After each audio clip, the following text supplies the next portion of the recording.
Oui, vraiment, il est digne d'être loué. Anastahili kumwabudu. Comme le frère Kazadi, vous l'avez annoncé le dimanche passé, Mpaka vile ndugu Kazadi alitangazia yenye iliyopita, c'est notre bien-aimé frère Victor Kaja. ni ndugu yetu Victor Kaja, Nous appelons couramment Victor. tunamuitaka Vita, Il vient du Canada. anatoka ku Canada, Il va nous apporter la parole de Dieu ce dimanche. atatubiri leo. Et sans plus tarder, nous Na invitons bila déjà kukawia Rachel. tunamwalika kumimbari. Puis mon frère, vous pouvez venir. Hawezi karibia.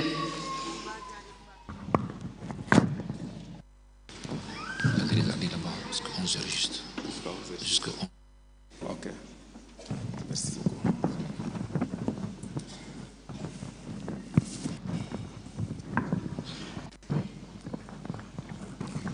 Que Dieu vous bénisse richement. Mungu amibariki sana. Il est digne de louange. Anastahili sifa.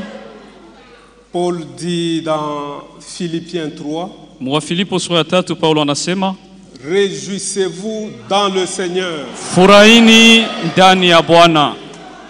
Et dans la Bible du Semeur, Na mu mageuzi ya Semeur il dit réjouissez-vous de tout ce que le Seigneur est pour vous. asema mfurahi juu ya ile kile kyote Bwana Mungu eko juu yenu. Qu'est-ce qu'il est pour nous? Eko juu yenu, eko kwetu nini? Il est le Sauveur. Eko Mwokozi wetu. Qu'est-ce qu'il est pour nous? Eko nani kwetu? Il est notre Dieu. Yeye ni Mungu wetu. Qu'est-ce qu'il est pour nous? Eko nani kwetu? Il est le sacrificateur. Ni kuhani Qu'est-ce qu'il mkubwa. est pour nous? Eko kwetu nani? Il est le Dieu Ni tout-puissant. Mungu mwenyezi. Acclamez pour le Seigneur. Pigia mikono. Qu'il soit loué. Asifiwe. Que Dieu vous bénisse richement. Mungu amibariki sana.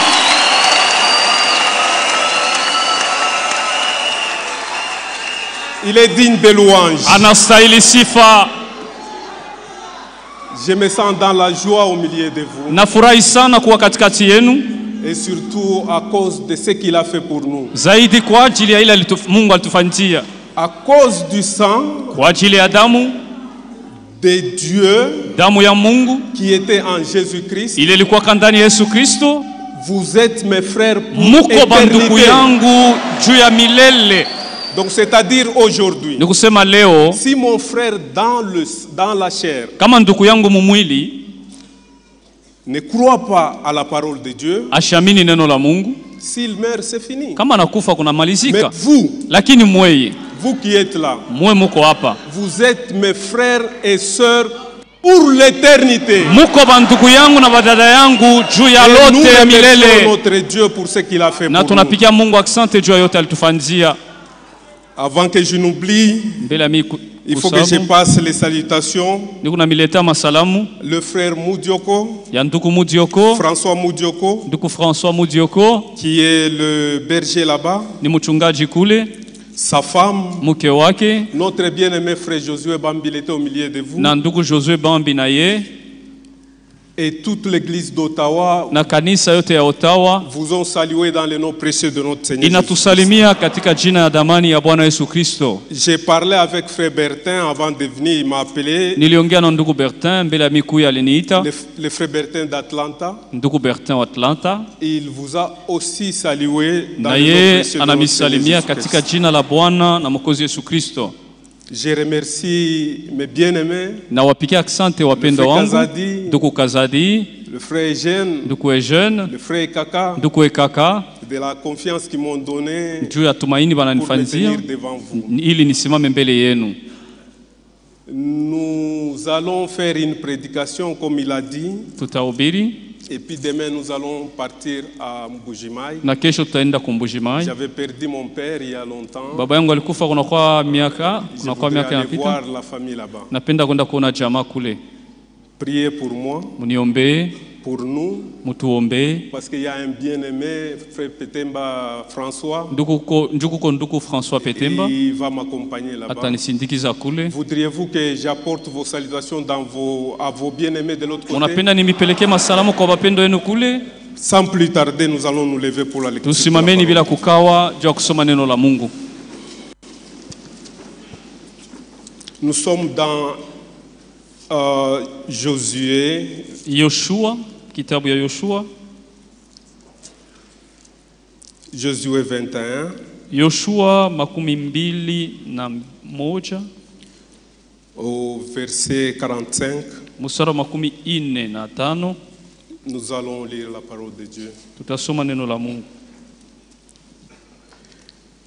De toutes les bonnes paroles que l'Éternel avait dites à la maison d'Israël, Kwa maneno yote mzuri Bwana alielezeaka nyumba ya Israeli, aucune ne resta sans effet, tout s'accomplir. hakuna hata moja haikutimilika, yote ilitimilika. Vous pouvez vous mettre, Tuikale, je vais prier. nitaomba. Notre Père Céleste, Baba yetu aliye juu mbinguni, nous te bénissons et nous te louons tunakusifu, tunakushukuru pour le sang répandu à Golgotha, kwa ajili ya damu ilimwangika pa Golgotha afin que nous soyons appelés frères. ili tuitwe wanduku.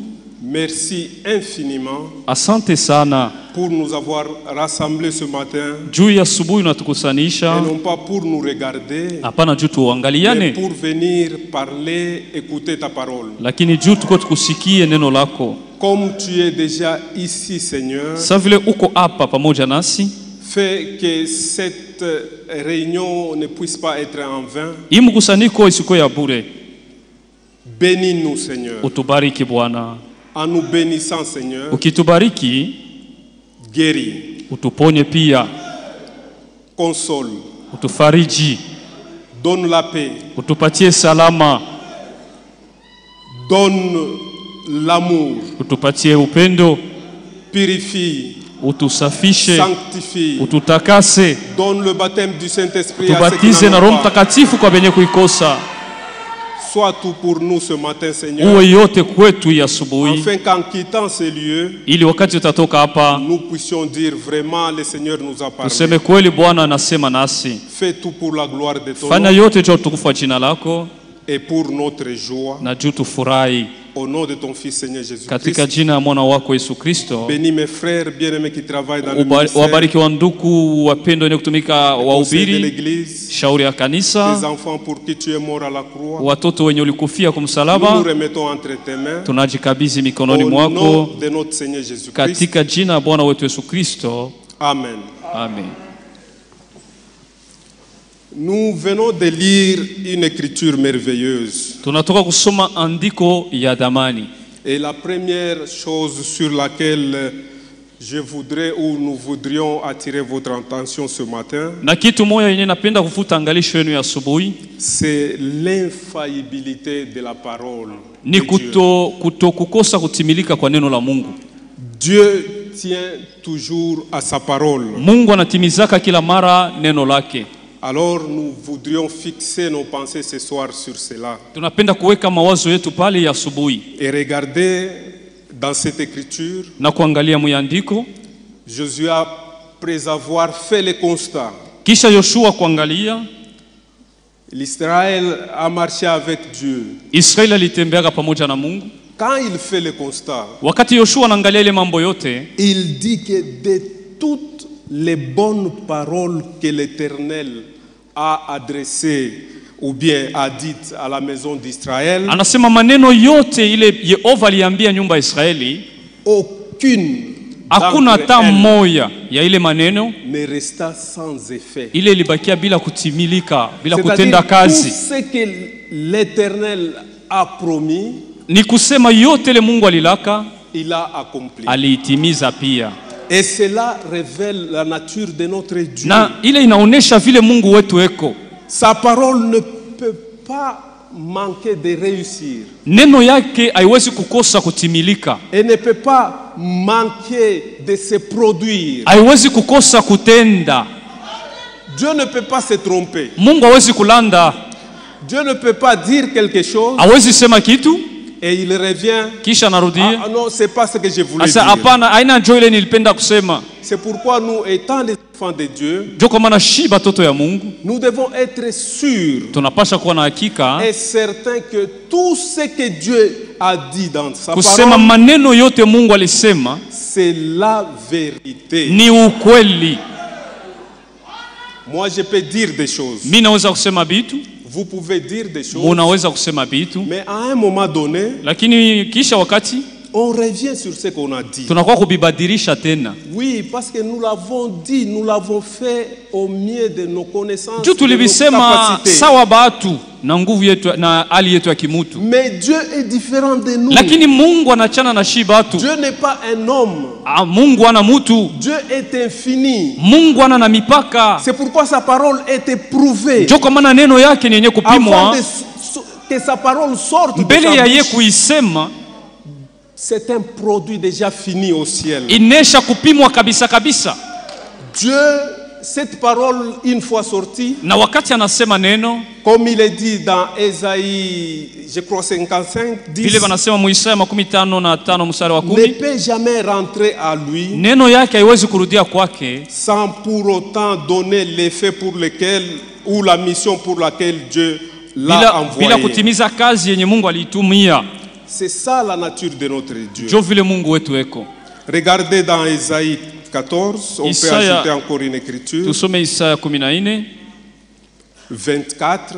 msoma 24. Quand nous regardons dans sa volonté, Tukiona katika mapenzi yake, dans sa souveraineté, katika mamlaka yake, il dit des choses anasema bitu et des choses qui ne peuvent jamais échouer. na ni bitu benye biwezi kushindwa. Ésaïe 14, 24. Isaya 14 msoma 24. L'Éternel des armées l'a juré en disant. Yehova wa majeshi alilapa akisema. Bien-aimé, est-ce que je peux avoir de l'eau? Ma bouche est sec. Ouais. Excusez-moi. Il dit, l'Éternel des armées l'a juré en disant. Anasema Yehova wa majeshi alilapa, anasema hivi. Oui, ce que j'ai décidé arrivera. Anasema ndiyo mpango nilikamata itatimilika. Ce que j'ai résolu Mpango nilikamata s'accomplira. nitaitimiza. Il est infini. Ana na mipaka. Il voit la fin avant le commencement. Eko naona mambo vile taisha mbele ya yo ianze. Alors ça, ce sont des paroles qui nous rassurent. Ni maneno yenye kututia moyo. Quand nous partons à Dieu, Wakati tunaenda kwa Mungu, et nous savons que c'est un Dieu sûr. tunajua kusema ni Mungu wa Ce kweli. qu'il a dit Bila alisema ne peut jamais faillir. abiwezi kuanguka. Et au verset 27, il dit, Msoma 12:7. l'Éternel des armées a pris cette résolution. Yehova wa majeshi alikamata ile mpango. Qui s'y opposera? Ni nani atamupinganisha? C'est pourquoi quand un enfant de Dieu est en train de marcher, Ndio kwa maana wakati mtoto wa Mungu anatembea, bien-aimés, nous sommes dans une sécurité éternelle. tuko mukingo ya milele. Il n'y a personne qui peut nous bloquer la voie. Hakuna mtu anaweza kutuzivilia munjia.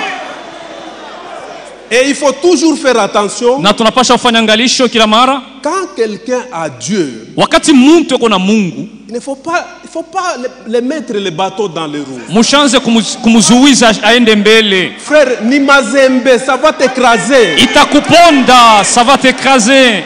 Alors dit, qui s'y opposera? Ni nani anaweza kupinganisha? Sa main est étendue. Ananyosha mkono wake. Qui la détournera? Ni nani ataigeuza? Bien-aimé, c'est le Dieu que nous adorons. Njoo huyu Mungu tukunaabudu.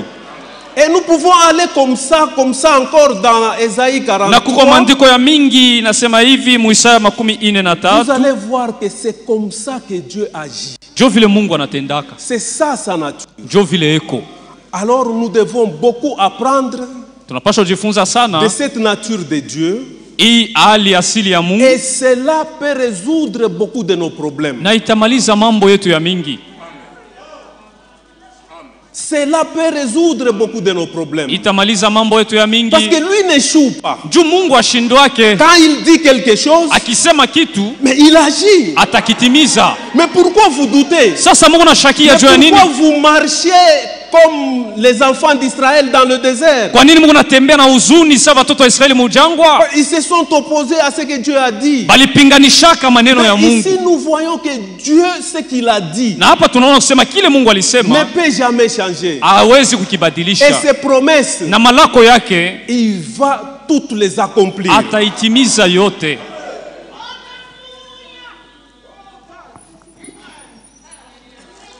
Ésaïe 43, disais-je. Isaya 43 Au verset 12. mstari wa 12. Écoutez ce qu'il dit. Musikie maneno ya Mungu. C'est moi qui ai annoncé. Ni mimi nilitangaza hii maneno. Sauvé. Ni mimi nilimiokoa. Prédit. Nilitangulia kuisema. Quand nous allons à la dernière phrase, tukienda kusema msemo ya mwisho, c'est moi qui suis Dieu. Mie njo Mungu. Je le suis dès le commencement. Niko Mungu tangu mwanzo. Et nul ne délivre de ma main. Na hakuna mtu anaweza kukomboa mwenye kwa mikononi mwangu. Mimi nitatenda. Qui s'y opposera? Ni nani atanipinganisha? Ça ce n'est pas Allah. Huyu haina Allah. Ça ce n'est pas les dieux morts là. Haina ile miungu wa kufa bakadima. Les dieux de nos ancêtres. Ba miungu wa bankambo. Ça c'est un Dieu vivant. Huyu ni Mungu mzima. On peut encore aller. Allons-y dans 46. Isaya 46. Regardez ici avant d'aller à 46. Mbele ya kwenda kwa 46. Ésaïe 43, 12. Isaya 43 mstari wa 12. Il dit c'est moi qui ai annoncé. Annoncé quoi? Asema ni mimi nilitangaza. Alitangaza nini? Et ça répond encore dans Ésaïe 46, 10. Anajibu mu Isaya 46 mstari wa 10. J'annonce dès le commencement ce qui doit arriver. Asema niko natangulia kutangaza toka mwanzo maneno yatafika. Et d'avance ce qui n'est pas encore accompli. Niko naitangaza tangu zamani mambo inayojafanyika. Je dis, niko nasema mes arrêts subsisteront. Mipango yangu itadumu. Et j'exécuterai toute ma volonté. Na nitatimiza mapenzi yangu yote. Il n'y a personne qui peut l'empêcher. Hakuna mtu anaweza kumzuiza Mungu. Dieu ne dit rien à moins que ça soit absolument parfait. Mungu asemake kitu, kile kyote anasema ni kikamilifu. Et bien-aimés, wapendwa, si nous pouvons saisir ce que cela signifie. Tuelewe kwa maana ya hivi vitu. Mais nous serons des gens heureux. Tutakuwa watu wenye heri. Si l'église peut saisir ceci, kama kanisa inaelewa hii mambo, il n'y aurait pas de problème au milieu de nous. Mambo itamalizika kati yetu. Ces gens ici ne vont pas trancher des problèmes. Bachungaji abatakuwa na mambo ya kukata. Parce que vous-même vous avez compris ce que Dieu dit. Jumwe benyewe munaelewa maneno ya Mungu. Vous lui avez fait confiance. Na munatumainia Mungu. Que Dieu nous fasse grâce. Mungu atusaidie. Et dans son église, na mukanisa yake, dans son église, mukanisa yake, il agit de cette façon. Eko njoo hivi anatendaka mkanisa yake. Parce que l'église c'est son œuvre. Juu kanisa ni kazi yake. Ce n'est pas l'œuvre de Kazadi. Haina kazi ya Kazadi. Des jeunes, ya jeune, de Kangudia, au ya Kangudia, de Branham, ya Branham, ya Frank. C'est son œuvre. Ni kazi ya Mungu ye moyo. Dans Matthieu 16, 18, Mathayo 16:18 anasema, je bâtirai mon église. Nitaijenga kanisa yangu.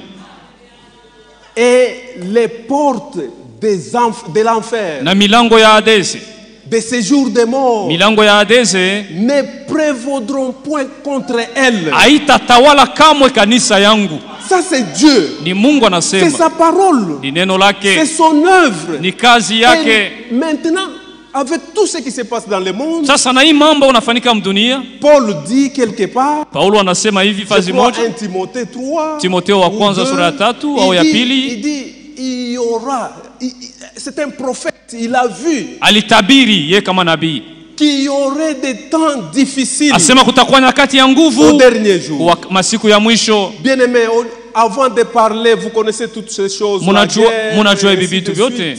Et nous qui sommes un peuple prophétique, na shebe kwa taifa ya kinabii, Israël est déjà rentré dans sa tunajua kusema Israeli asharudia mwinchi yake. Mais nous vivons, regardez, il y a des séquelles même des périodes difficiles. Vous avez les masques.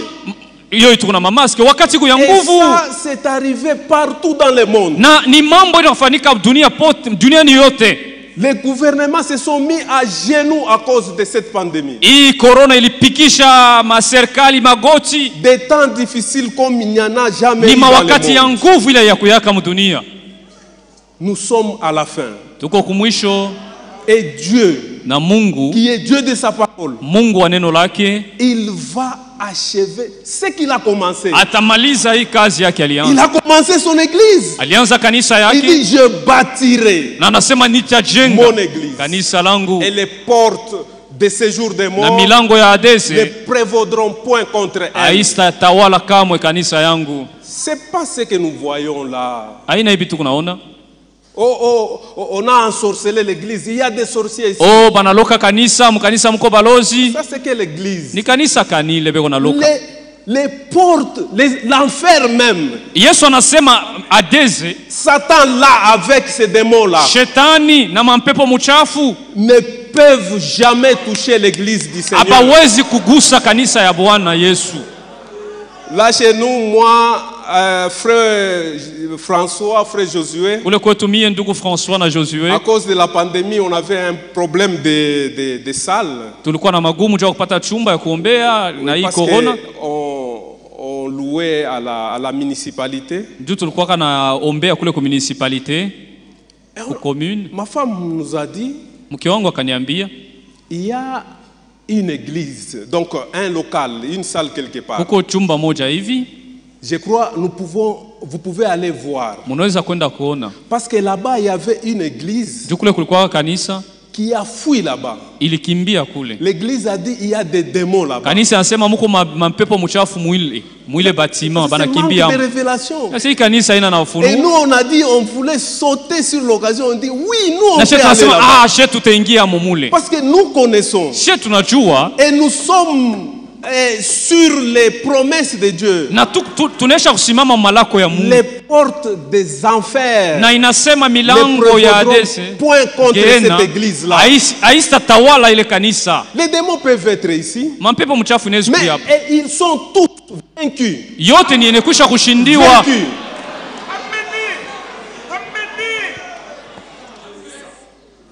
Et cette église-là, Na ile kanisa Paul dit Paulo anasema que c'est la colonne asema ni nguso et l'appui de la vérité. na tegemeo ya kweli. Vous voyez toutes les colonnes là. Unaona hii manguso mko naona makoloni. Ils soutiennent ce temple. Ndio inasimamisha charpente ya hii kanisa. Alors la vérité, Sasa kweli, la vérité, kweli pas les histoires, hapana maadishi, pas les légendes, non, hapana les maadishi, fables. hapana maadishi njoo. Hein. La vérité Ukweli doit être prêchée dans cette église. inapasha kuhubiriwa mukanisa ya Yesu. Seulement la vérité. Kweli tu. Sinon nous allons fuir des sorciers. Entre guillemets. Kama Nous, kweli on croit pas à hubiri ces choses-là. tutakimbia balozi hapa. L'église de Dieu. Kanisa ya Mungu.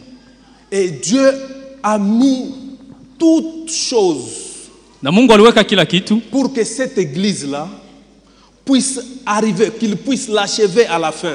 ili apate kumaliza ile kanisa yake kumwisho. Alitayarisha kila kitu. La vérité qui est la parole de Dieu. Kweli ya neno la Mungu. Et Dieu a aussi donné à son église l'esprit. Il y en a deux. Na Mungu alipatia roho wake kanisa yake roho yake. Il y a l'esprit Kuko roho et la parole de Dieu. na neno la Mungu. Oui, il a commencé cette église. Ni yeye ndio alianza hii kanisa. C'est son œuvre. Ni kazi ya mikono yake. Il va terminer cette œuvre. Na ataikamilisha hii kazi. Il a déjà résolu. Anesha kukamata ile mpango. C'est pourquoi dans cette église-là, Jo kwa maana mu kanisa Dieu ne bâtit pas avec n'importe quel croyant. Mungu asijenge na mtu wote. Ça c'est l'affaire des élus. Eko na ijenga na bateule tu. Parce que les élus, Juu bateule, mais c'est une partie de la parole. bo ni neno la Mungu. Et ne peuvent pas nier la parole. Abawezi kuikana.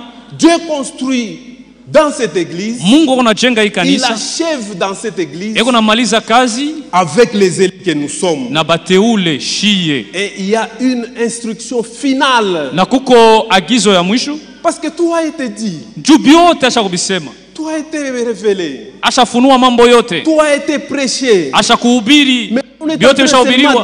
de se rappeler. Toutes ces choses, vous les connaissez. Hivi biote shi tuko na mikumbusha tu. Ni On vitu met mnajua. tous les touch-up, les choses là, les finitions. Tuko na maliza mzuri kazi. Et ce sont les élus na ni bateule tu qui courbent leur tête njo beko na tii devant la parole de na Dieu. kuitika neno la Mungu. Et l'instruction finale, Na agizo ya mwisho, c'est toute chose dans l'église kitu yote mkanisa doit se faire selon la volonté de Dieu. inapasha kufanika kufuatana na mapenzi ya Mungu. Étant les élus aussi dans cette église, Sa vile tuko bateule ba mwi kanisa, tout ce qui se passe dans notre vie mambo yote yenye kufanika maisha yetu doit aussi s'accorder avec cette parole. inapasha kuambatana na hii neno. C'est ça l'instruction de la fin. Njo mafundisho kumaliza nayo kazi. C'est ça l'instruction de la fin. Njo mafundisho kumaliza nayo kazi. Tout doit se passer selon la parole de Dieu dans l'église et Mambo dans notre yote vie. inapasha kufanika kufuatana neno la Mungu mkanisa na maisha yetu. Pourquoi pour les élus, Juu ya bateule, la parole de Dieu, neno la Mungu c'est comme un héritage. ni uriti. Vous voyez l'héritage? Mnaona uriti? On ne joue pas avec l'héritage. Abachezake na uriti. L'héritage se transmet des pères. Uriti kunatoka kwa baba inaenda kwa mwana. On ne peut pas le perdre comme ça. Hakuna namna ya kuipoteza. Il faut que tu sois insensé pour vendre la maison que tu as héritée. C'est notre héritage. Ni uriti wetu. Nous ne pouvons pas troquer ça avec n'importe quoi. Hatuwezi kuiuzisha juu ya kitu yoyote. C'est pourquoi la parole de Dieu, Jo kwa maana neno la Mungu elle est plus importante que ma vie. inapita maisha yangu. Elle est plus importante que ma mère. Iko na bei kupita mama yangu. Elle est plus importante que ma femme. Iko na bei Elle kupita est mke plus wangu. importante que mes enfants. Iko na bei Elle kupita est watoto plus importante yangu. que mon temps. Inapita wakati yangu. Elle est plus importante que le travail. Inapita na kazi yangu yenyewe. Je me rappelle un jour, Nakumbuka siku moja je suivais Frère Branham. nilikuwa nasikia mahubiri ya ndugu Branham. Prêcher, c'était la brèche Alikuwa nahubiri entre les sept âges de l'église kati ya bizazi saba ya kanisa et les sept sceaux. na miuri saba. Et quand il parlait à son église, Na wakati alikuwa anasema na kanisa yake, bien aimé, ces gens-là allaient écouter la parole de Dieu 19h. bale wanduku walikuwa ndio kusikia mahubiri ma 19h. 19h30. 19h30. Parce que le prophète ne savait pas ce que Dieu dirait Juu nabii kuiwaka akwana yua ni nini Mungu atasema le lendemain à propos des sceaux. kuhusu miuri Parce ile que siku c'était itakuja. révélé le même jour-là. Juu Mungu alikuwa anaifunula pale pale. Alors il dit à son assemblée, Akaambia makutano yake, on ne sait pas, on peut commencer à 19h. atujue sasa tunaweza kwanza hata Et 19h on finit tutaanza même à minuit. na tunaweza kuisha hata Et minuit. l'assemblée dit Amen. Na makutano nasema amina. C'est parce que ces gens-là ont compris Ni chuba le batu que la walielewaka parole de Dieu kusema neno ya Mungu est plus importante que leur temps. inapita kwa wakati yao. Donnez votre temps à Dieu. Tumupe Mungu wakati yetu. Nous voulons toujours avoir de Dieu. Tuko napenda paka Mungu atupatie Que Dieu kila fasse mara. ceci pour Oh moi. Mungu nipatie hiki. Que Dieu fasse ceci Mungu pour anifanyie moi. ko hiki. Mais notre temps, Sasa wakati yetu shi. on donne Unafuchika. comme... Unampa Non, kiloko bien-aimé. kiloko. Hapana ndugu. Dieu achève son œuvre avec les Mungu élus. yako namaliza kazi Qui na wateule s'abandonnent à wake. la parole. Wale wanajatilia kuneno lake. Faites un pas. Fanya hatua moja, N'écoutez pas. usishakie. Notre problème, c'est quand on doute Mambo ni shaka et tout va rond. na vyote vinaanguka Ah oui, vyote vinaanguka. et tout tombe. C'est parce qu'on doute. Ni juu tuko na shakia. Osons, prenons Dieu au mot. Tushike Mungu kumisemo yake, kumalako yake, kubila Parce que sa alisema. parole ne faille, elle ne peut jamais échouer. Neno yake haiwezi kushindwa. Alors si nous comprenons cela, Kama tunaelewa vile, il n'y aura pas de problème au milieu. de hatutakuwa nous. na magumu sana kati yetu. Il n'y aura pas de problème au milieu. de Hakutakuwa nous. magumu kati yetu. Un jour, quelqu'un qui a compris le sens et la signification de l'héritage, Mtu mmoja alielewaka maana ya urithi siku moja, c'était Naboth. ilikuwa ni Naboth. Naboth avait une portion Naboth de alikuwa kana terre shamba yake moja hivi qui udongo, était tout près d'Akab. ilikuwa karibu na Je vous Akab. épargne tous les détails, vous connaissez, c'est Munaijua dans mzuri 1 Roi 21. hii habari iko mu Wafalme wa kwanza 21. Et en Israël, Na Muisraeli on ne pouvait pas vendre la terre hakukuwa namna uuzishe udongo ya comme urithi, ça. Même s'il arrivait qu'on la vende, hata kama unaiuzisha. Dieu avait établi le droit de rachat. Mungu On ne peut aliletaka pas halali ya vendre kuikomboa la ile terre à udongo perpétuité. uliuliza au urithi. Même si tu n'as pas un proche parent, hata kama una na ndugu wa karibu, pour venir racheter cette terre-là, juu ya kuya kukomboa ile udongo uliuzisha, tu vas attendre le temps de jubilé. Utachunga mwaka wa yubile, cette terre-là va te revenir na en plein droit. Utaibeba tena ile udongo yako. Alors Naboth, sasa Naboth avec les rois, na ule mfalme Akab, c'est avec les rois, ce n'est pas avec n'importe qui. Haikuwa mtu wote. Et le roi vient, nous sommes 21 un roi. Wafalme wa kwanza 21, mfalme akakuya. On peut lire les 3-4 versets.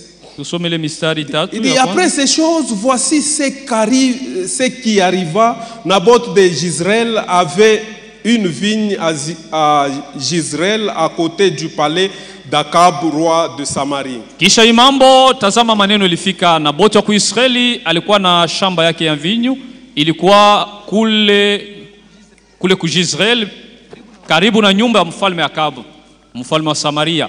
Écoutez, Akab parla ainsi à Naboth. Akab akamwambia hivi Nabothi, il dit cède-moi ta vigne, unipatie shamba lako, pour que j'en fasse un jardin potager, juu iko bustani yangu, car elle est tout près de ma maison. Kwa maana iko kando kando ya nyumba yangu. Vous voyez, ça c'est mon héritage. Hii ni urithi yangu. Mais lui veut faire des choux. Yeye anapenda kulima moshu. À cause de l'héritage que le Seigneur m'a donné. Muhii urithi yangu Bwana alinipatia. Parce que c'est le Seigneur qui a donné à toutes les tribus les terres. Juu Bwana juu alikabula kama udongo juu ya kila kabila ya watoto wa Israeli, ila bakupasha kuuzisha. Bien aimé, ça dit beaucoup. Hii unaleta mafundisho mingi. Quand vous lisez dans Lévitique 25, Walawi 25, oui, vous allez trouver ce que j'ai dit. Les droits de rachat. Halali ya ukombozi. Comment la terre ne peut pas se vendre. Namna kanawezi uzisha udongo yako wa urithi. Et ne peut pas se transférer d'une tribu à une autre. Na vile haiwezi kutoka kwa kabila hii ende kwa kabila ingine. Et lui le roi vient. Na mfalme Akab akakuya yeye. Avec cette légèreté. Na hii kusema je vais faire des potagers. Asema mimi napenda kulima mumie mashu na vile vingine, nipatie shamba yako. Bien-aimé, ne changez jamais la parole de Dieu avec quoi que ce soit. Usibadilishe neno la Mungu, usiuzishe kuchochote kitu yoyote ya dunia. L'héritage, urithi, on garde ça jalousement. Unapaswa kuichunga mzuri sana. On chérit l'héritage. Kuipenda na buivu. Parce que l'héritage a été donné urithi ilitupewa pour soutenir la suite de la famille. Juu ya kusaidia jamaa batoto wale batazalika. Et nous avons eu l'héritage. Na shi tulipata urithi. Parce qu'il est dit dans Malaki. Juu Malaki wanasema notre foi imani yetu serait retournée à la foi apostolique. Ilirudishwa kuimani ya mitume. Père apostolique. Baba yetu ba mitume. Alors cet héritage là, c'est des pères aux enfants. Tuririti ile imani ya ba mitume baba yetu chez batoto. Avec les points à l'école. Hatuwezi kuiacha juu ya tupate mapoint. On ne peut pas échanger ça avec le travail. Hatuwezi kuiacha juu ya kazi. On ne peut pas échanger ça avec les femmes. Hatuwezi kuiacha juu ya banamuke. On ne peut pas l'échanger avec n'importe quoi que ce soit. Hatuwezi kuiacha juu tubebe chochote kitu yoyote. Parce que je viens de le dire. Juu natoka kusema la parole de Dieu est plus importante que neno la Mungu inapita kitu yote. Alors il dit ici le roi, mfalme akasema, je te donnerai à la place une vigne meilleure. Nitakupatia shamba ingine ya mzuri. La parole de Dieu, il n'y en a pas. La parole de Dieu, c'est tout ce que nous pouvons avoir de mieux. Hakuna kizuri kinapita neno njo ya mzuri kupita biote tunaweza kupokea. Ou si cela te convient, je te payerai la valeur en argent. Asema takulipa hata makuta, unipatie hii shamba. L'héritage, même la valeur en argent ne convient pas. Hakuna franga inaweza kuuza urithi tulipokea. Mais écoutez la réponse d'un juste. Asa mushikie jibu ya huyu mwenye haki. Qui connaît ce que la parole de Dieu. Naboth anajua maana ya neno la Mungu. Qui connaît ce que Dieu a dit dans sa parole. Anajua bile Mungu alisema muneno bei ya neno. Ce que Dieu a dit. Mwenye kunaheshimia maneno ya Mungu. Il dit mais Naboth répondit. Asema lakini Naboth akamujibu à Akab. Akamujibu Akab que l'Éternel me garde de te donner l'héritage de mes pères. Yehova ashiniruhusu nikupatie urithi wa baba yangu. Je ne peux pas troquer ça. Sitakupatia. Vous savez, dans la vie, Mumaisha il y a ce qu'on appelle l'échelle des valeurs. kuko ile banaita bei ya bitu. C'est-à-dire unapanga bintu Kupanga bitu ufatana na bei yabyo. Tu ne peux pas prendre la parole de Dieu, tu mets à la fin. Non. Hawezi kubeba neno ya Mungu na La weka parole de chini. Dieu est toujours au sommet de l'échelle. Neno ya Mungu jo iko yulu, yocho ya bei sana. C'est pourquoi notre Seigneur Jésus-Christ, Jo kwa maana Bwana Yesu Kristo il a dit à Marthe, alimwambia il Martha, dit Marthe, Marthe, asema Martha, tu Martha, t'inquiètes de beaucoup. ukunangaika sana we. Beaucoup de choses Unangaikia inutiles. bitu bya shomana. Tu t'inquiètes pour rien. Unangaikia bitu bya Mais bule. Marie a choisi une bonne part qui Lakini lui sera jamais Maria ôtée. anachakula sehemu mzuri yenye hawezi kumnyang'anya. Et ça, c'est la parole de Dieu. Na hii ni neno la Mungu. Et Dieu le fait avec les élus. Na Mungu ako nafanya hii na bateule bake. Il achève son œuvre avec les élus. Eko namaliza kazi yake na bateule bake. Les gens qu'il a déjà choisis Batu balali chakula avant la fondation du monde. mbele ya ye kuumba dunia. Regardez même dans 1 Chronique 28, Mumambo ya siku ya kwanza 28 quand Salomon a été choisi, sa wakati Salomon alichaguliwaka kama mfalme, David lui dit, Daudi akamwambia, considère beba na bei que Dieu t'a choisi. Lisez 1 Chronique. à la muisome maison. Mumambo ya siku ya 28. kwanza 28. Vous connaissez toutes ces choses. Munajua hivi vitu. Il dit, considère Asema beba na bei que mkubwa. Dieu t'a choisi. toi, Salomon. Mwito namuna Mungu alikuchagua Est-ce qu'avant de faire quelque chose, vous, mbele ya kufanya kitu. mais considérez d'abord Waza. l'appel que tu as eu. Waza kwa mwito ile Mungu alikuwa. Considère que c'est Dieu compte sur vous. Yua kusema Mungu ako Dieu nakutumainia va achever son œuvre avec vous. na atamaliza kazi Mais est-ce pamoja que na vous ne wewe. pouvez pas considérer ça Hawezi kubeba kwa na bei ile maneno et marcher avec Dieu dans une nouveauté de vie? na kutembea na Mungu na maisha mpya yenye kumupendeza. Considérez que vous avez été choisi. Mubebe na bei, muone kusema Mungu alimichagua, alimiteula. C'est comme on embauche quelqu'un. Iko saa mtu wanambeba mkazi, Vous savez, avant d'être embauché, mbele bakubebe kukazi, il y a des CV qu'on donne. kuko maseve ile unapasha kuandika, unaenda kupeleka. On se vend soi-même. Wewe mwenyewe uko unaonesha bila unajua kufanya. On peut dire, Unaweza kusema moi je sais souder, mimi najua kusude, je sais faire ça, najua kufanya hivi je suis un tena, mécanicien. niko mécanicien, Mais on t'engage. banakuweka mkazi. Unaenda unekala. Et quand tu arrives, tu t'assois. Mais considère qu'on t'a engagé pour un travail. Unapaswa kufanya kazi juu balikubeba mkazi juu utumike. On ne peut pas t'engager pour que tu Abakubebe mkazi juu kwa uikale pour que tu t'assoies. Ninjo utumike. C'est pour que tu travailles. Et nous sommes dans un service divin. Na shitu mkazi ya Mungu. Mais considérons que le Seigneur compte sur nous. Tuone na bei kusema Bwana yeko natutumainia. Qui sommes-nous? Tuko banani shie? Nous sommes les élus de Dieu. Tuko bateule ya Mungu. Nous sommes une race pure. Tuko kabila Nous safi. sommes les gens de la nation, des nations, Tuko batu ya mataifa avec qui Dieu va donner un dernier témoignage sur cette terre. na Mungu ataleta ushuhuda ya mwisho kupitia sisi pa hii dunia. Mais considère, Tuibebe na bei ile mambo. considère Uibebe na bei. que Dieu va faire quelque chose par vous Mungu atatenda kupitia sie et arrange ta vie. na tutengeneze maisha. Qu'on voit être élu, ce n'est pas dire seulement on est élu. Kuwa mteula na kusema sema tu.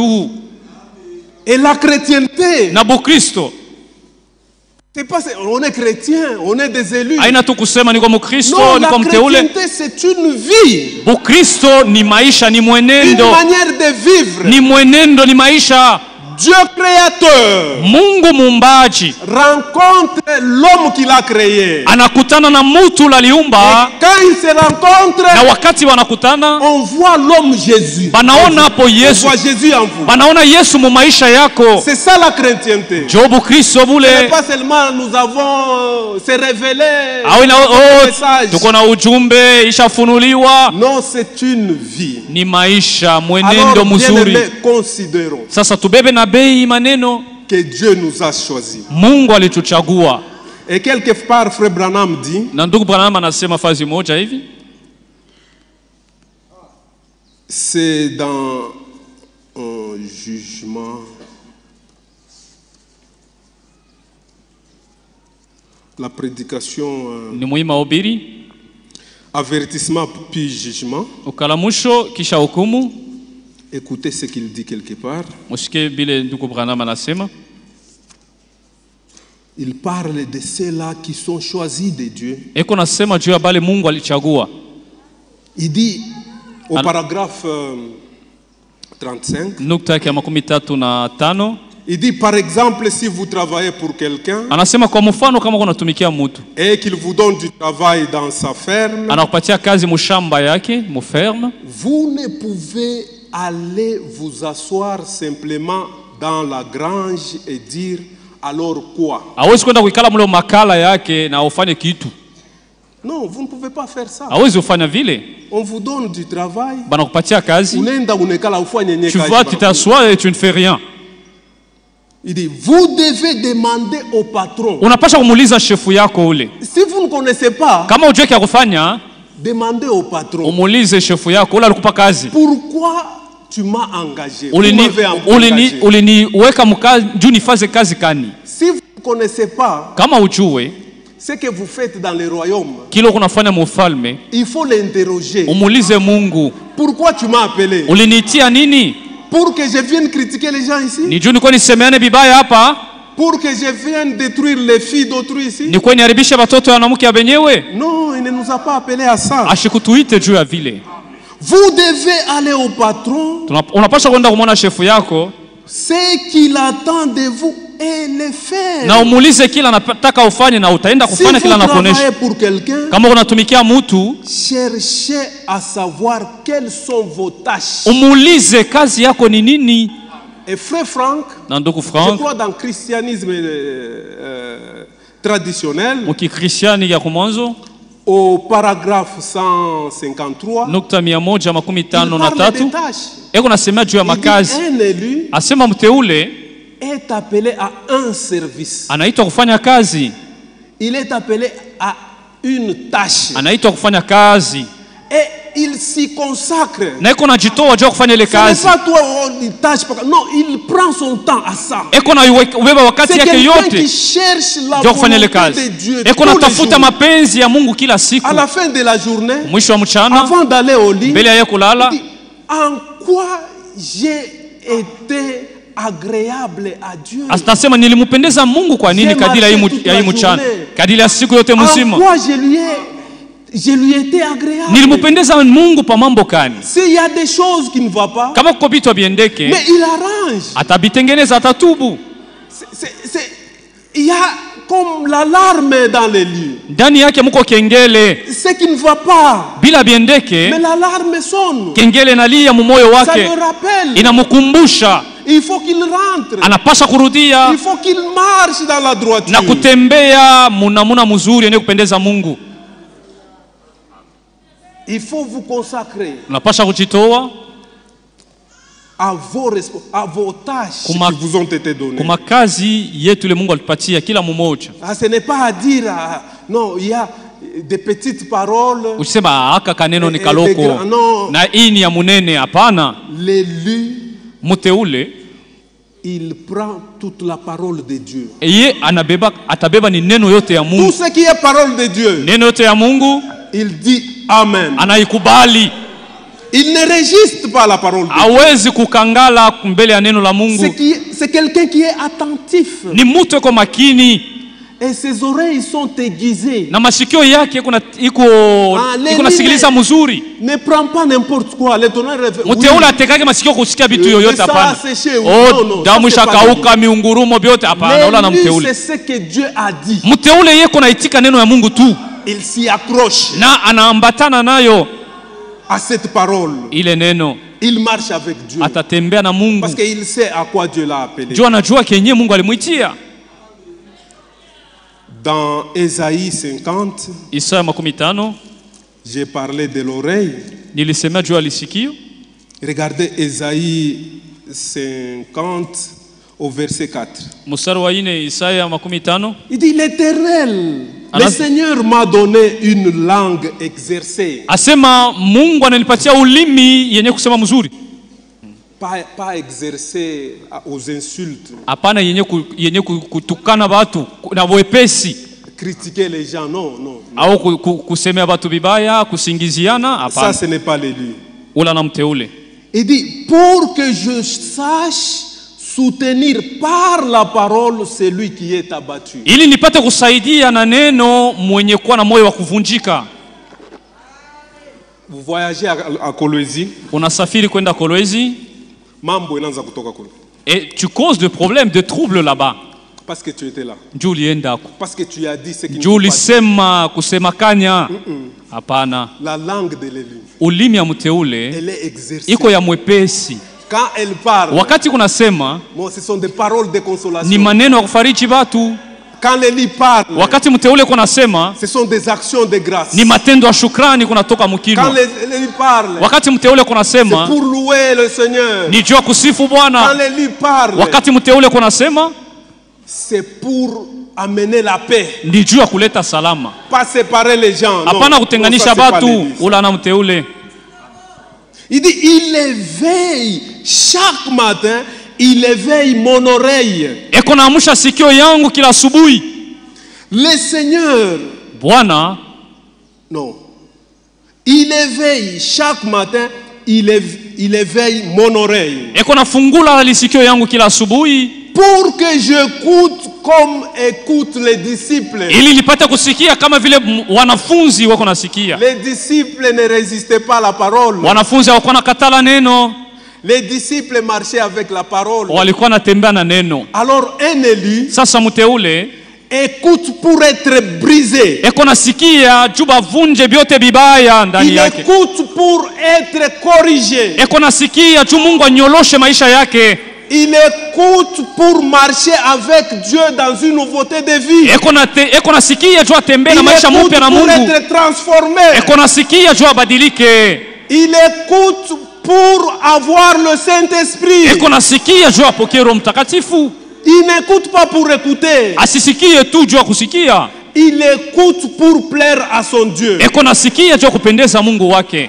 Et le Seigneur, Na Bwana quand il parlait aux élus, wakati alikuwa anasema na bateule, regardez dans Jean 8, Yohane sura 8, nous sommes dans Jean 8, Yohane sura 8.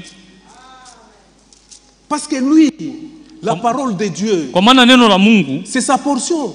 ni sehemu Il yake. ne peut pas résister à la parole de Mteule Dieu. hawezi kukatala neno, Et il sait que Dieu ne peut pas échouer. na anajua kusema Mungu hawezi Alors il shindwa. a confiance en Dieu. Sasa ni mwenye kutumainia Mungu, Parce que Dieu exécutera sa parole en lui. juu Mungu atatimiza neno lake ndani ya mteule ule. Jean 8, Yohane sura 8 31. 31.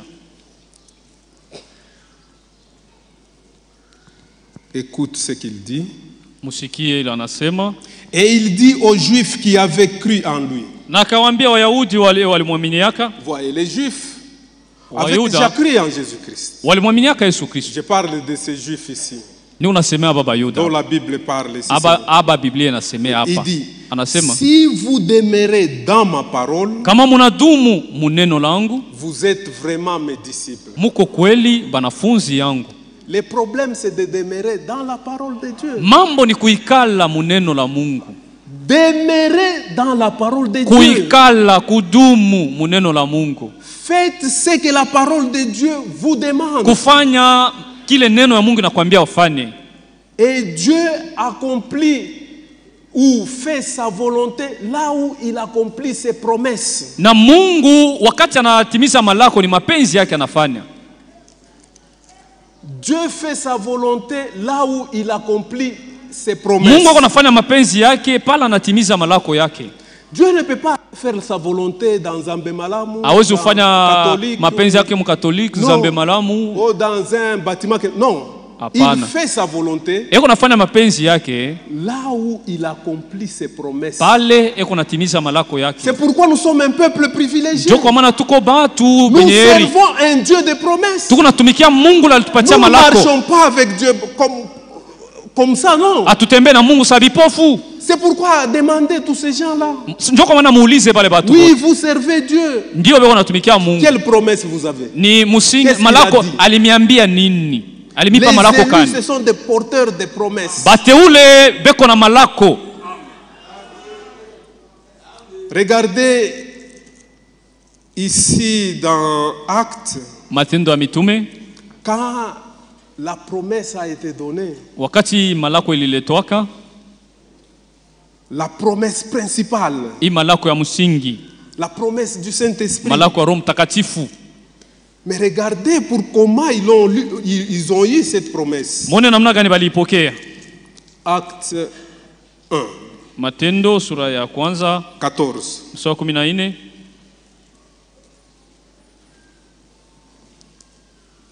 Ce passage a été lu ici. Hein?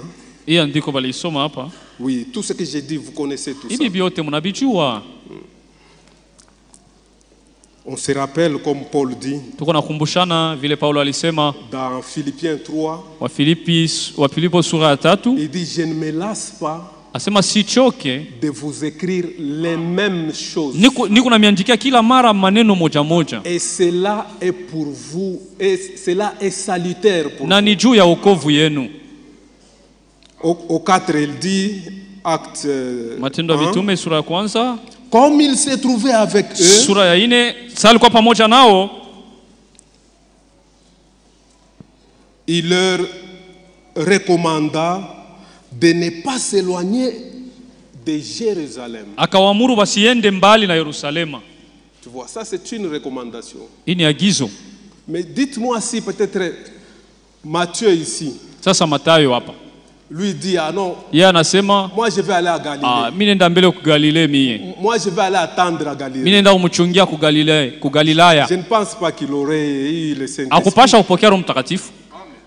Parce qu'il y a une instruction à suivre. Juba alisema babakie ku Yerusalema. Dieu, Jésus-Christ, Yesu Kristo, Dieu dans sa volonté, Mungu mapenzi yake, il accomplit cette volonté. alipasha kutimiza hii Où ubatizo wa Roho il fait cette Mtakatifu. volonté, Alipasha kuitimiza hii ubatizo wa Roho là où Mtakatifu. il accomplit ses promesses. Pale alisema babakie, pale atatimiza malako yake. Il y a un lieu ici. Kuko peko banasemea po fazi.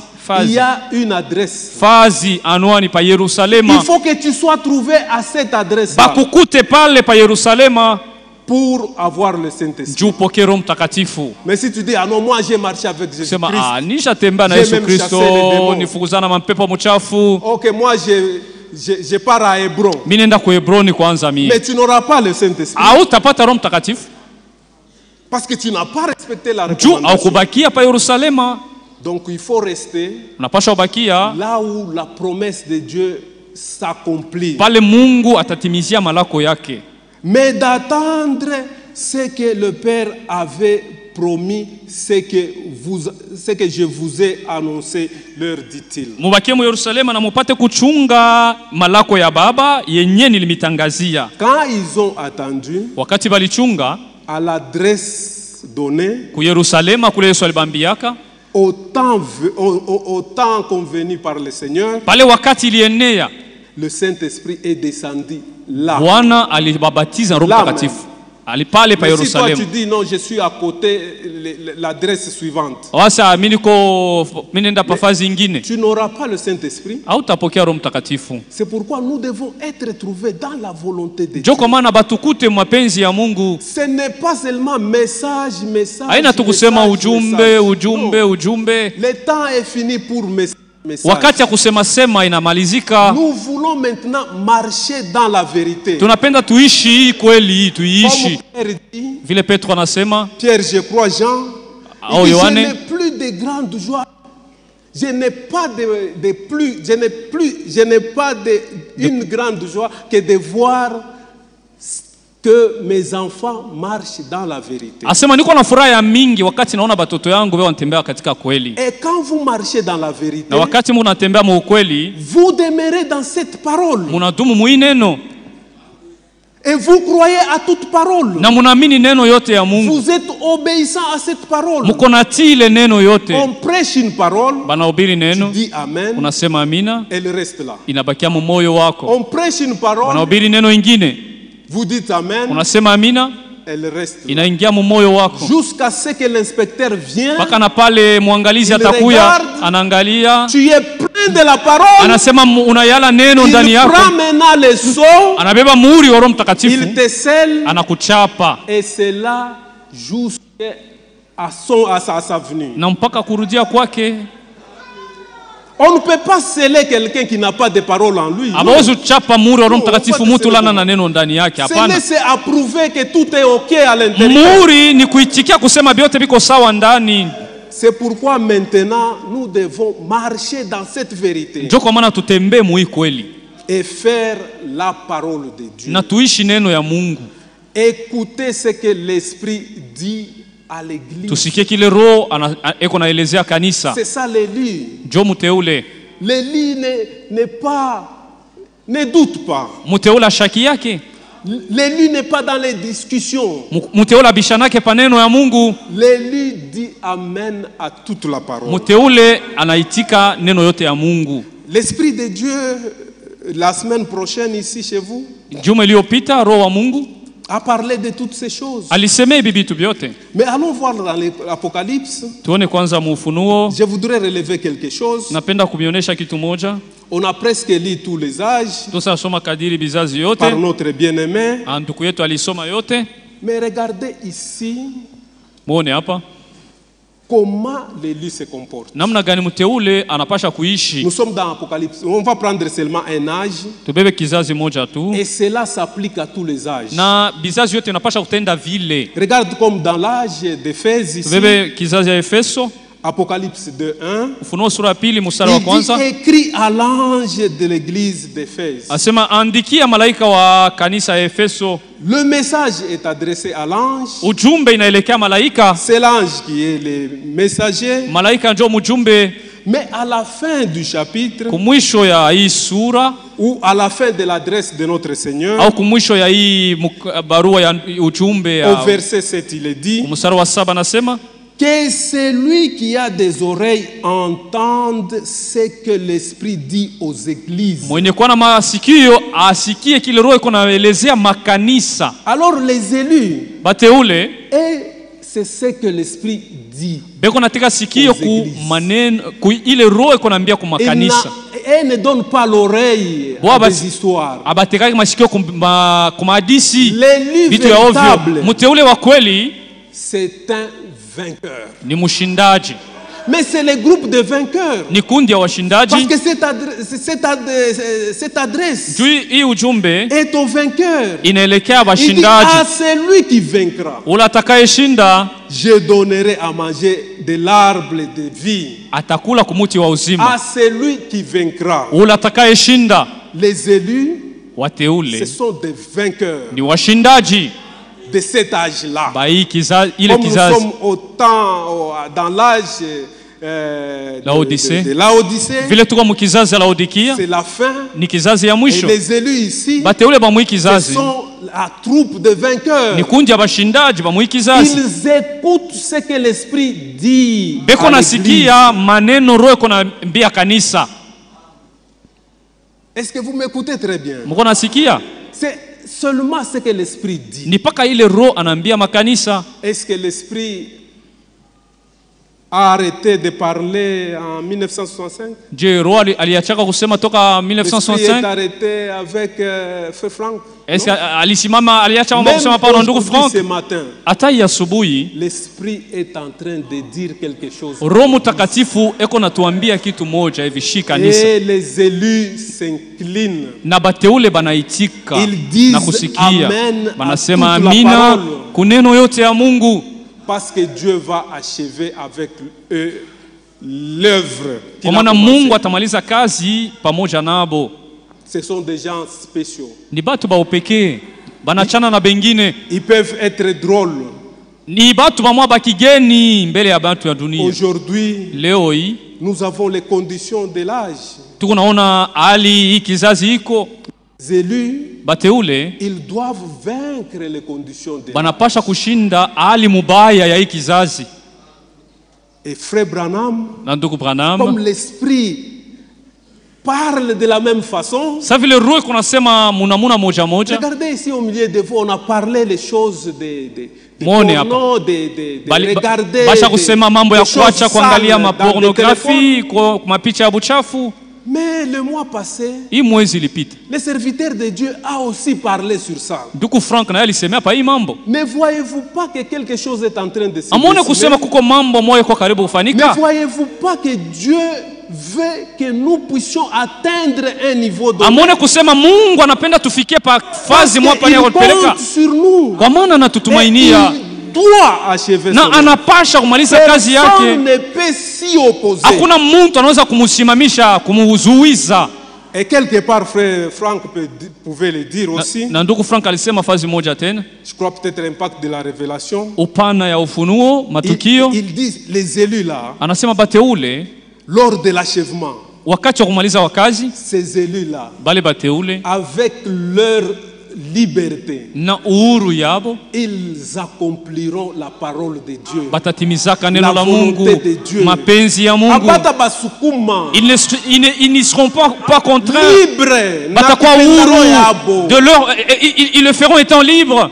Frère, c'est la parole puissante de Hii Dieu. neno iko na uwezo mkubwa ya. Et quand Ni neno ya vous Mungu. comprenez que c'est la parole de Dieu, Na kama unaelewa kusema neno la Mungu, même si tu es incapable de vivre cette hata parole, kama una na uwezo wa kuishi, si tu dis Amen, ukisema amina, mais il est écrit heureux, banasema ni benyeri celui qui a soif mwenye kuwa na kiu et faim de la justice, na njaa ya parce qu'il haki, sera rempli. kwa maana Le atashibishwa. Seigneur va t'assister. Bwana atakusaidia, Tu seras capable, utakuwa na uwezo comme il a rendu capable Sarah. vile aliwezeshaka Sara. Sarah était incapable de concevoir. Sara kuwa na uwezo wa kuchukua mimba tena, Bien-aimé, à cet âge-là, na ile miaka yake c'était dépassé la ménopause. alikuwa shapita wakati yote ya uzazi, hakuwa na buzazi C'était tena, déjà dépassé la ménopause. hakuwa na buzazi tena. Mais la Bible dit en Hébreu 11 Biblia inasema Mwebrania que 11, Sarah, malgré qu'elle était incapable, hata vile Sara alikuwa tasa, elle a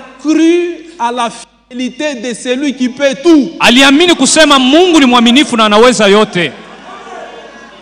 Il y a des gens qui ont trouvé cette parole difficile. Kuko watu waliona hii neno inakuwa nguvu. Dans Jean 16, Yohana 16, Jean 66, Yohana 16 makumi oui, sita. et 70, il dit Makumi saba. cette parole qui peut. Sasa hii neno kwa ya nguvu, Qui nani anaweza peut kuisikia? tenir? Nani anaweza kuisikia? Et Pierre était là. Petro alikuwa Mais, pale. et toi, qu'est-ce que tu attends? Sasa wewe uko Il nachunga dit, nini? Seigneur, Asema À Bwana, qui irions-nous? tutaenda kwa nani? C'est toi qui as les paroles de Wewe vie. joko na maneno ya uzima. Quand Dieu dit quelque chose, Mungu akisema kitu, derrière la parole, il y a l'esprit. kuko roho wake nyuma ya neno lake. Il y a l'esprit qui poursuit la parole. Roho wake iko nafuata ile Et neno, cet esprit na ile roho vivifie la parole. iko naleta uzima Et kule la neno. parole en nous devient vie. Na neno ndani yetu inakuwa Et on peut uzima. voir Jésus-Christ en nous. Na tunaanza kuishi maisha ya Yesu. Dieu ne peut pas échouer. Mungu hawezi kushindwa, Sa parole va s'accomplir à tout prix. neno lake tatimilika. Même tout ce qui s'est passé à Golgotha, Na mambo yote yalifanyika Golgotha, c'était parole sur parole. ilikuwa ni neno, ilikuwa natimilika. Parce que Paul dit, Kwa maana Paulo anasema, si on peut le lire, tusome dans 1 Corinthiens, Wakorinto wa kwanza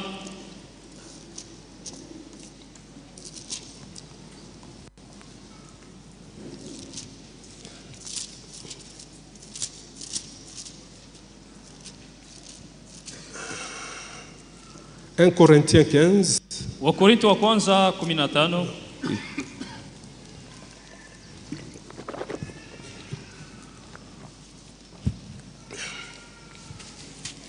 1 Corinthiens 15, on commence au premier verset. tuanze mstari wa kwanza. Il dit ceci. Anasema hivi, Je vous rappelle, frères, ninawakumbusha wandugu, l'évangile que je vous ai annoncé, injili nilimitangazia, que vous avez reçu, dans lequel vous avez persévéré, ile mulipokea na mulidumu ndani yayo, et par lequel vous êtes sauvés, na si ilimiokoa, vous le retenez dans les termes où je voulais annoncer, Ni kama mnaishika mpaka vile nilimitangazia hayo. autrement vous aurez cru en vain. Kama sio vile munaamini mwa L'évangile bure. a ces termes Injili kuna misemeo que yayo nous devons respecter. yenye tunapasha kuheshimia. Parce que si nous déplaçons ce contexte-là, Kama tunabadilisha maana yayo, l'évangile n'aura pas la puissance. haitakuwa tena na uwezo. Si nous ôtons le sang de Jésus dans l'évangile, Tukitosha damu ya Yesu muinjili les souffrances de na Jésus-Christ, mateso yake, ça ne serait pas l'évangile. haitakuwa tena injili. Alors il ne faut pas changer les termes. Tusibadilishe Je misemo vous ai yake. annoncé avant tout, comme je l'ai reçu aussi, Nilimitangazia kwanza mpaka vile nilipokea na que mimi Christ est mort pour nos péchés kusema selon les Kristo Écritures. alikufa kwa ajili ya dhambi yetu kufuatana na maandiko. Christ est mort selon ce qui a été dit. Sema maandiko ilisema Kristo alikufa juu ya dhambi Et ce yetu. qui a été dit de la parole de Dieu, Na ni neno ya Mungu jo ilisema ce ne vile. sont pas les histoires. Haina maandishi. C'est pourquoi cette parole de Dieu, Jo kwa maana hii neno la Mungu elle est infaillible. haiwezi kushindwa. Christ, quand il est venu, Wakati Kristo alikuya, c'était déjà prophétisé. balikuwa basha tabiri zamani basha Il a pris nos péchés. alibeba mazambi yetu. Ce jour-là, à la croix, Ile siku pa msalaba on pouvait percer ses côtes, balitobola mbavu son yake, côté. mbavu yake Il a été... balimutoa popa misumari cloué, Oui, il a été cloué, cloué. balimupopa misumari Et quand il a été cloué, na kisha kupopa misumari avec les péchés qu'il portait pour nous, na ile zambi yetu alibeba. l'Écriture dit quelque part, Andiko inasema hivi, sans effusion de sang, kama damu haimwangike il n'y aura pas de pardon. hakuna usamehe wa zambi. Et le Seigneur a pris tes péchés, Na Bwana alibeba zambi yako, il a pris mes péchés ce jour-là. alibeba zambi yangu ile siku. Et quand vous regardez dans Ésaïe 53, Ukisoma Isaya 53 on a dit banasema moi mambo yote de ce qu'il a fait pour nous à Golgotha. ile Yesu alifanya pa Golgotha juu yetu. Allons-y dans Ésaïe Isaya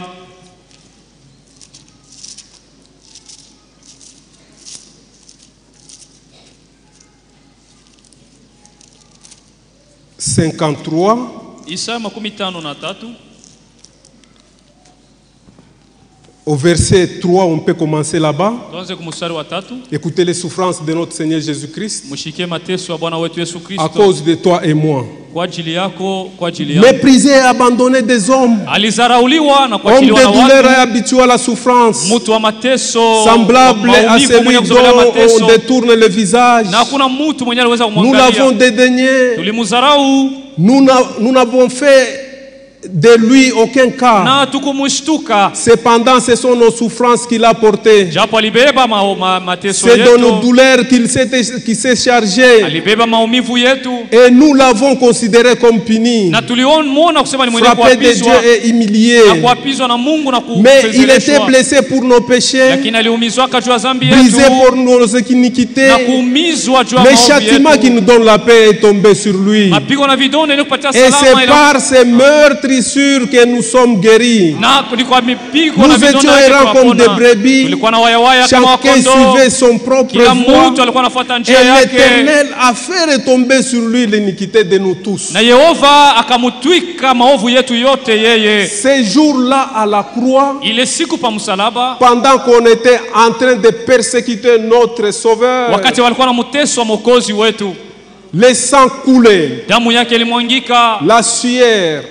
jasho, Imaginez-vous, on prend la couronne d'épines, banabeba taji ya miiba, on vient, on la puise sur sa tête. banamuvika kwa nguvu pa kichwa. Et ces jours-là, les gens se sont moqués de lui. Na ile siku batu balimuchekelea, Ils ont craché sur lui balimutemea kamate à cause de tes péchés, kwa ajili ya mazambi à yako, cause de mes péchés. kwa ajili ya zambi yangu. Et ces jours-là, Na ile siku quand ils l'ont percé, kisha bo kumutobola mbavu, le sang et l'eau est sorti. damu na maji ilitoka mumbavu yake, Et l'épouse de notre Seigneur Jésus-Christ na a bibi été harusi tirée. wa Bwana Yesu Kristo alitoshwa pale. Tout ce mumbavu qui se yake. faisait là, Ile yote ilianza kufanyika c'était pale, écriture sur ni écriture. maandiko yalikuwa natimilika. Et il s'est écrié là-bas, Akatoa lalamiko na kusema, tout est accompli. yote inatimilika. Cette parole aussi Ile neno est infaillible haiwezi kukosa, si haiwezi vous la kushindwa. prenez avec la foi. Kama unaikubali na imani, Tout est accompli. yote inatimizwa. Notre salut, Okovu yetu,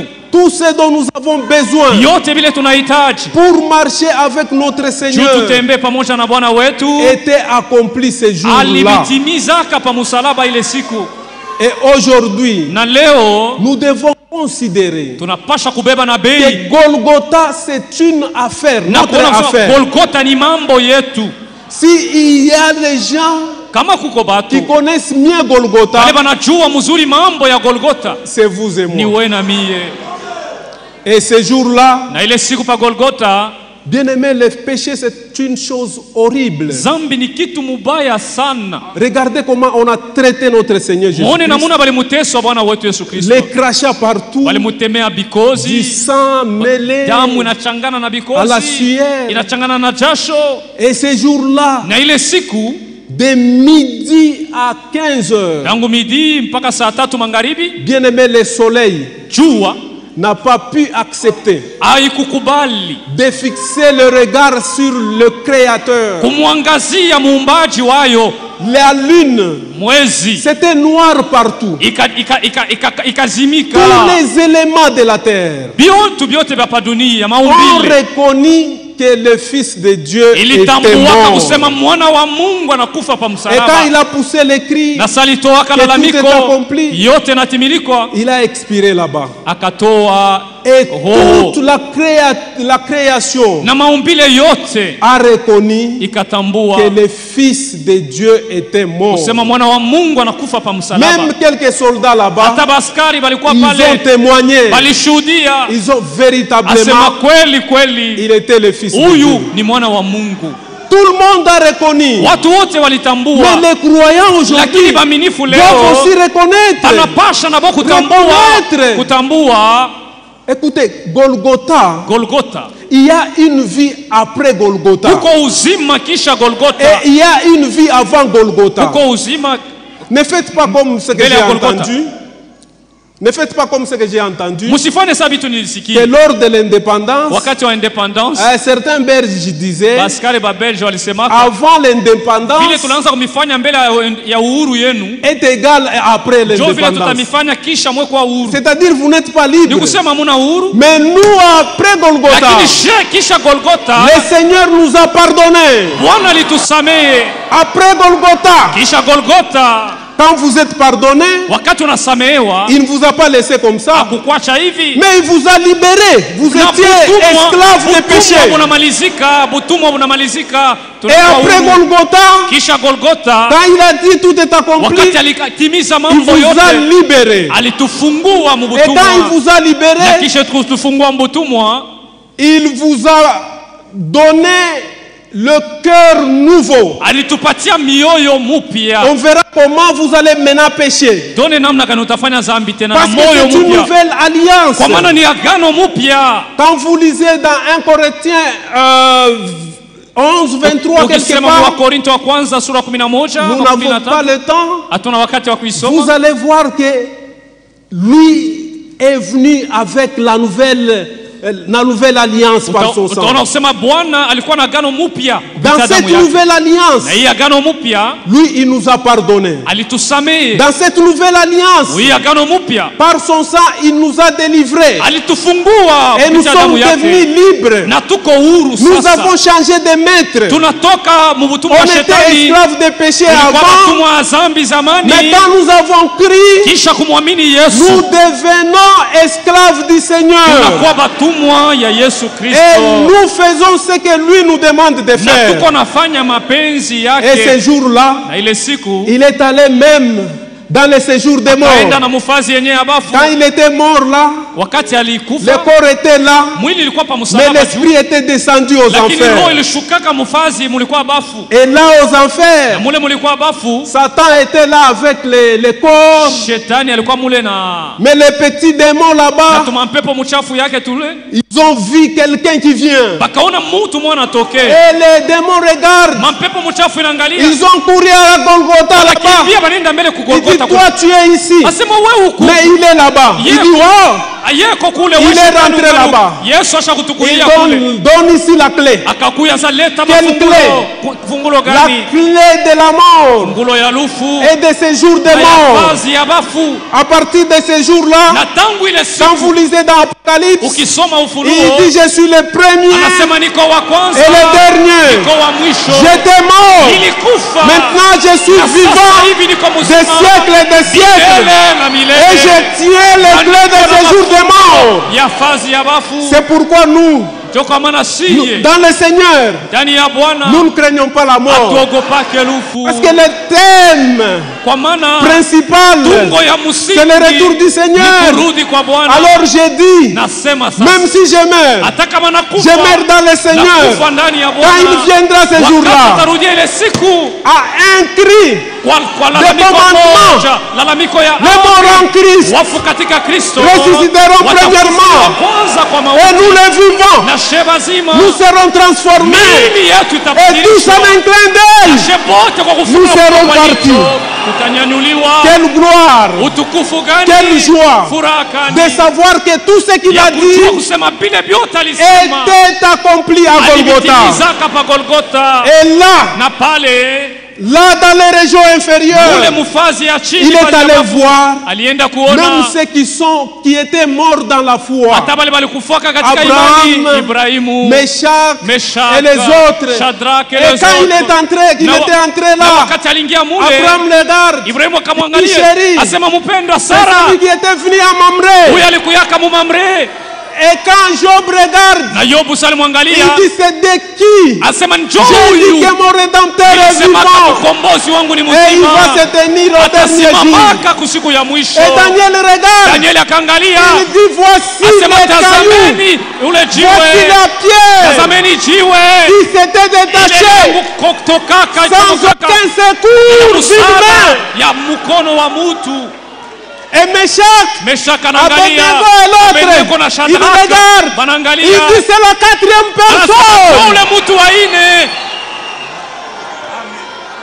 Et le dimanche, Na siku ya dans enga Matthieu 27, Mathayo 27 et on a vu là à Jérusalem, bakaona kule ku les Yerusalemu morts wafu de l'Ancien Testament, wale wa Agano les la saints de kale, l'Ancien Testament, Watakatifu wa Agano la les saints Kale. de l'Ancien Testament, watakatifu wa Agano la qui se kale reposaient dans la poussière de la wale terre, walikuwa kanapumzika mu mavumbi, ils étaient ressuscités. waliwaonaka benye Ils kufufuka, ont parcouru la ville. wakaanza kutembea mu Yerusalema Et Jésus était na ressuscité. Yesu alifufuka. Quelle bonne nouvelle. Ni habari njema Parce que gani? si Jésus-Christ n'était pas Kama Yesu ressuscité, akufufukaka, nous ne serions pas justifiés. hatukupasha kuhesabiwa Et kwa la haki. résurrection de Jésus Na ufufuko ya Yesu prouve que ce que Dieu a dit dans sa inaonesha parole kusema est juste. vile Mungu alisema Et muneno c'est la lake ni kweli. vérité. Et là, Na quelqu'un pale, est allé le voir, Marie de Magdala. Maria Magdala kaenda Ne kule me kwa touche pas. makaburi. Va dire à mes frères Yesu de akakatala m'attendre kumwambia là-bas. wenda ambie banduku yangu Je banichunge je kule. dois aller vers votre Père Napenda kwenda kwa baba et mon yangu na Père baba aussi. yenu. Et quand il est parti, Kisha Yesu il est kwenda parti avec son sang. alienda na damu Parce que lui, yake. c'est les sacrificateurs des choses, des biens à venir. Yeye ndio kuhani wa maneno yenekuja. Parce que dans l'Ancien Testament, Jumu agano la c'était le kale sang des boucs et des taureaux. ilikuwa ni damu ya Mais bangombe na bambuzi, ici, lakini c'était hapa le sang de Dieu ilikuwa lui-même. ni damu ya Mungu Et dans le mwenyewe sang de Dieu na lui-même, mudamu ya dans Mungu. Lévitique 25, Walawi makumi il mbili na est dit la tano vie de la chair est dans le sang. asema uzima wa Donc mtu la kwa vie damu. de Dieu était dans ce Uzima wa sang. Mungu ulikuwa Il kwa est damu monté yake. au ciel. Akapanda kumbingu, Il est monté dans le tabernacle céleste. akaenda mu maskani ya kumbingu, Et il est allé déposer ce sang-là akaenda kutoa damu yake comme sacrifice kama vile pour que sadaka, toi et moi, juwe na mie nous soyons pardonnés. Et tusamehewe. ce jour-là, Na ile siku quand il est revenu, kisha kurudia, il a passé 40 jours avec ses disciples. akaishi masiku makumi nne na Après bamitume, avoir passé 40 jours avec les kisha disciples, kuikala nabo masiku makumi nne maintenant il montait. akanyanyuliwa Mais pia. avant d'en arriver là, Mbele ya kufikia kule jour-là, ile siku, quand il a récupéré la clé de séjour wakati alibeba de la funguo mort et de séjour de ya la mort, lufu nafasi ya wafu, il a dit Satan, akaambia fini shetani, avec toi. mambo yako inaisha. Et bien-aimés, wapendwa, on n'a pas de compte à rendre à Satan. hatuna na ndeni ya Comme la shetani. première promesse Paka vile malako ya dans kwanza Genèse était mwanzo que alisema la hivi, sémence de la femme uzao wa mwanamke batoto, écrasera. uzao ya mwanamke itapondaka. Bien-aimés, Wanduku, on dit les serpents panasema n'a pas nyoka piqué les mollets, la akuluma cuisse ou mole les bras. au Non, mkono c'est au talon. ni kasigino. Pourquoi au talon? Joni Il nukasigino. faut quand le Seigneur écrase, Wakati Bwana anamuponda lui pique, yana il dit muuluma, ah, tu es encore vivant, sasa ungali je mzima, vais écraser anaponda tena encore. zaidi kichwa ya nyoka. Et il a écrasé. Na aliponda Et il kichwa a ya dit à nyoka. Satan, Aliambia shetani, fini. mambo yako Même les yanamalizika. péchés là, Hata zambi il yenyewe. prend tes péchés, Hata zambi yako prends. alibeba nayo, uende nayo. Maintenant nous sommes libres. Hapa tuko huru, Nous ne pouvons pas pécher. hatuwezi kutenda zambi Et tena, par son sang, na kwa damu nous yake sommes justifiés, nous sommes bénis. Par tushakubarikiwa. son sang, Kupitia damu nous yake sommes pardonnés. Par tushakusamehewa. son sang, Kwa damu nous yake sommes sanctifiés. tushakutakasiwa. La sanctification Utakaso commence par le sang ni kwa damu ya et Yesu s'achemine avec la parole. na neno pia. Sanctifie-les par la Uwatakase vérité na kweli et la yako. parole est ta vérité. Neno lako ndiyo C'est kweli. pourquoi, bien-aimés, Wapendwa, en ce temps de la fin, ni wakati wa pendant mwisho, que nous attendons la complète, le complet achèvement de son œuvre, wakati tunachunga yeye atimize nous kazi devons nous yake exposer à kuikamilisha, la parole. tunapasha kusimama mbele ya Nous neno, devons nous exposer à la parole. kusimama mbele ya Pendant neno. qu'elle est en train d'être prêchée, Wakati nous kunahubiriwa expérimentons notre salut. tuko na onja Pendant wokovu qu'elle est yetu. en train d'être prêchée, Wakati nous kunahubiriwa sommes justifiés. tuko na hesabiwa Nous haki, sommes pardonnés d'abord. tunasamehewa. Nous sommes justifiés. Tuko na hesabiwa Pendant haki. qu'elle est en train d'être Wakati prêchée, neno iko nous nahubiriwa, sommes sanctifiés. tuko na takasiwa. Pendant qu'elle est en train Wakati de neno prêcher, iko nous nahubiriwa, sommes baptisés du tuko na Saint-Esprit. batizo na Et Roho on Mtakatifu. scelle l'œuvre. Na Et on attend lui-même tuko namaliza pour kazi venir achever. na tuko nachunga yeye Et kwa ce jour-là, akamilishe. dimanche, Na ile siku ya il prend les saints de l'Ancien yenda asubuhi Testament. akabeba watakatifu Oh, wa bien aimé, kale. c'était la joie. Ilikuwa C'est furaha comme quand nous wapendwa, chantions ni ici. vile tulikuwa naimba Il hapa, chantait. walikuwa naimba, Et ses disciples étaient en train de regarder. wanafunzi walikuwa naangalia, Deux autres Wawili se sont détachés du cortège. wakatoka mwile Les kundi, anges, ils viennent dire wamalaika aux disciples, wakoko kuambia mais wanafunzi, Jésus que vous huyu voyez Yesu monter, munaone ko il naenda viendra de la même façon. atarudiaka mpaka hivi Pas le mnamuona. Jésus mioué, Hapana Yesu bubu, pas le nioué, hapana Yesu wingu, pas la parole, hapana mais Yesu neno. Jésus que Yesu vous voyez monter là, muntu il va munaone retourner. kunapanda, Et quand il atarudia. partait Na là-bas, wakati alikuwa bien aimé, anapanda, écoutez, wapendwa musikie, et les saints de l'Ancien Testament, watakatifu wa Agano la ils Kale ont cité une écriture. walisema andiko Il dit moja, porte, o milango, élevez-vous, milango ya milele mufunguke, portes éternelles, milango ya milele levez vos linteaux, mufunguke, que le roi de ili gloire mfalme wa fasse utukufu son entrée. apate kuingia. Amen.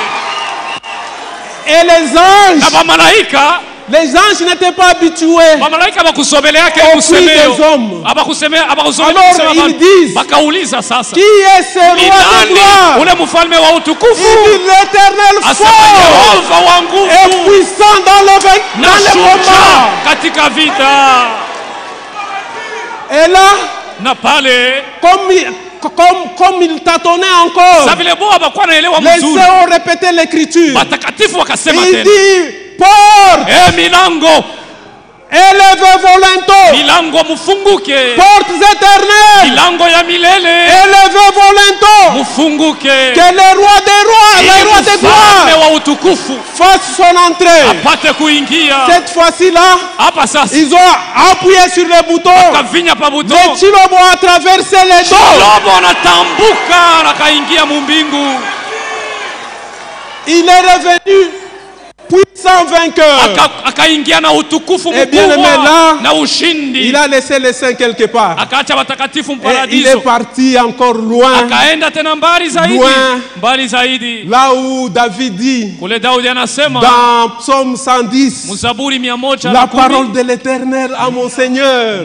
wa milele Il dit alimwambia la Bwana parole wangu, de l'Éternel à mon wa Seigneur. milele alimwambia Bwana wangu, Assieds-toi à ma droite ikala kuume yangu jusqu'à ce que je mpaka fasse de pale tes ennemis baadui bako de bote tes ennemis les marche-pieds. bakwe bikanyangio Et aujourd'hui, il est sur ce trône-là, leo hii en train d'intercéder pour toi et moi. eko pale pa ichi cha ufalme na eko Bien natuombea aimé. wapendwa. Et il dit, Akasema là où le bien-aimé a lu le jeudi, pale mpendwa alisema siku ya ine, à celui qui vaincra, unatakayeshinda je le ferai asseoir. hata nitamuikalisha Sur mon trône. pamoja na mimi pa kiti yangu ya ufalme, Comme j'ai vaincu mpaka aussi, vile na mimi je me suis nilishindaka assis na sur le trône nikaikala de na mon Père. baba pa kiti yake ya Que le ufalme. Seigneur vous bénisse. Bwana mibariki. C'est ça la vie des vainqueurs. Jo maisha ya C'est bashindaji vivre la parole de ni Dieu kuishi neno la et Mungu marcher avec Dieu dans na toute kutembea nouveauté de pamoja na vie. Mungu mu maisha Nous allons mpya. nous lever Tusimame. et je vais demander juste 4 minutes. Le temps est terminé. Banipeko tu dakika ine. Et je vais demander, frère